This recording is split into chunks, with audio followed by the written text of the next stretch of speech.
So hi comrades, உங்களை வேற ஒரு வீடியோலேருந்து மீட் பண்ணுறதுல ஐ எம் ஸோ ஹாப்பி.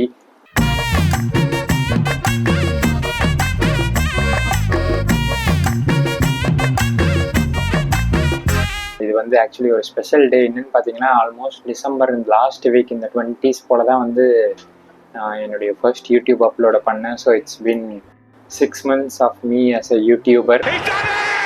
அது சொல்லும் போதே வந்து சிரிப்பாக இருக்குது. யூடியூபர்ன்றது ஏதோ அதை ப்ரொஃபஷ்னலாக நான் பண்ணுற மாதிரி இருக்குது. But yes, I am so grateful and I am so happy that I persisted for this much. ஏன்னா நான் வந்து ஒரு ப்ரொகாஸ்டினேட்டர். அப்படி இருக்கிறப்போ வந்து இவ்வளோ நாள் பர்சிஸ் பண்ணுவேன்னு சொல்லிட்டு நான் ஆரம்பிக்கும் போது நான் கண்டிப்பாக எதிர்பார்க்கல. என்னுடைய 6 months ஆஃப் யூடியூப் ஜேர்னியில் வந்து நான் எவ்வளோ சம்பாதிச்சிருக்கேன், எவ்வளோ செலவு பண்ணிருக்கேன், என்னுடைய ரெவன்யூஸ், அதை பற்றி தான் இந்த வீடியோலேயும் நான் பேசலாம்னு நினச்சிருக்கேன். ஸோ இனிஷியலாக வந்து பார்த்தீங்கன்னா ஒன்றும் இல்லாமல் நான் இருக்கிற ஃபோன் வச்சு தான் ஆரம்பித்தேன். So I had zero investment ஸ்டார்டிங்கில். அந்த வீக்லி ரவுண்ட் அப்ஸ் வீடியோ போட்டப்போ 2-3 weeks போட்டப்போ நிறைய பேர் சஜஸ்ட் பண்ணதுக்கு ஏற்ற மாதிரி சவுண்டு ஒழுங்காக கேட்கலன்னு சொல்லிட்டு ஃபஸ்ட்டு மைக் வாங்கினேன். ஸோ இன்னொரு ஃப்ரெண்ட் வந்து பேக்ரவுண்ட் இன்னும் கொஞ்சம் எஸ்தட்டிக்காக மாற்றணும்னு சொன்னதுனால பேக்ரவுண்டுக்கு ஒரு வால்பேப்பர் வாங்கினேன். அது நான் நினச்சது ஒன்று, ஆனால் வந்தது ஒன்று. அது பண்ண வேலையே கம்ப்ளீட்டாக வேறு. அண்ட் அதுக்கப்புறம் வந்து லைட்டு வந்து கம்மியாக இருக்குது. லைட் மொத்த லைட்டு பின்னாடியே இருக்குது. ஃப்ரண்ட்லேருந்தும் போடுற மாதிரி ஒரு லைட் வேணும்னு சொல்லிட்டு புதுசாக ஒரு லைட் வாங்கினேன். இது எல்லாத்தையும் தாண்டி நான் ஃபர்ஸ்ட் வச்சிருந்த ஃபோனை வந்து பேட்டரி ஒழுங்கா நிற்கலன்னு சொல்லிட்டு என் அம்மா கிட்ட ஃபோனை கொடுத்துட்டு அந்த ஃபோனில் ரெக்கார்ட் பண்ணேன். அப்புறம் அந்த ஃபோனில் தான் வந்து ட்ராவல் விளாக்லாம் எடுக்கிறப்போ குவாலிட்டி கம்மியாக இருக்குன்னு சொல்லிட்டு வீடியோ குவாலிட்டி தான் கொஞ்சம் நல்லா இருக்குன்னு சொல்லிட்டு ஒரு புது ஃபோனே வாங்கினேன். ஸோ அதுக்கு ரிட்டன் எனக்கு என்ன கிடைச்சதுன்னு பார்த்தீங்கன்னா, அது சொல்கிறதுக்கு முன்னாடி நான் சில ஸ்டாட்ஸ் எல்லாம் சொல்ல வேண்டியது இருக்கேன். ஓவராலாக வந்து 21 வீடியோஸ் போட்டிருக்கேன். அந்த போன வருஷம் இருக்க அந்த 2 வீடியோ எடுத்துட்டிங்கன்னா 19 வீடியோஸ் போட்டிருக்கேன் இந்த வருஷத்தோட இந்த ஃபர்ஸ்ட் 6 monthsல. மாதத்துக்கு 3 வீடியோஸ் போடுற அளவுக்கு நான் கன்சிஸ்டண்டாக இருந்திருக்கேன்றப்போ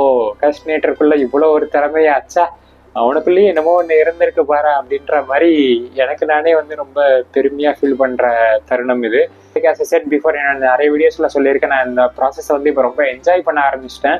1 வீடியோஸில் there were other stats that I want to speak about. இதில் வந்து நான் இந்த இன்கம் ரெவென்யூன்னு சொல்கிறது வந்து நான் சம்பாதிச்ச 136 சப்ஸ்கிரைபர்ஸை தான் நான் இப்போ ஒத்திக்க இன்கம்னு நான் சொல்லுவேன். 952 லைக்ஸ் போட்டது தான் என்னுடைய செகண்டரி ரெவென்யூ. இங்கே என்னால் நினச்சி பார்க்கவே முடியல அது எப்படி அத்தனை பேரோட கனெக்ட் பண்ணி அவங்களுக்கு அவங்க டைம் எடுத்து எனக்கு அந்த லைக் தந்தாங்கன்னு சொல்லிட்டு. மிச்ச யூடியூபர்ஸ் பண்ற மாதிரி கிளிக் பைட்டா பண்ணணும்னு தான் நான் ஆசைப்பட்டேன். Not just as a clickbait, that is the actual fact அப்படின்னு தான் நான் நினைக்கிறேன். ப்ராசஸ் இவ்வளோ என்ஜாய் பண்ணி பண்றதுக்கான காரணம் வந்து எனக்கு ஒவ்வொருத்தரும் அதை பார்த்துட்டு அவங்க ஃபீட்பேக்கை ஷேர் பண்ணதும், அவங்க கமெண்ட்ஸ் போட்டதும், அண்ட் அவங்க லைக் பண்ணி எனக்கு இவ்வளோ சப்ஸ்கிரைபர்ஸ் வரும்ன்ட்டு வந்து எதிர்பார்க்காத ஒரு டயத்தில் வந்து எனக்கு இந்த ஒரு மீடியமில் வந்து எனக்கு இப்படி ஒரு சப்போர்ட் கிடைச்சது தான் வந்து I feel so blessed and grateful about it.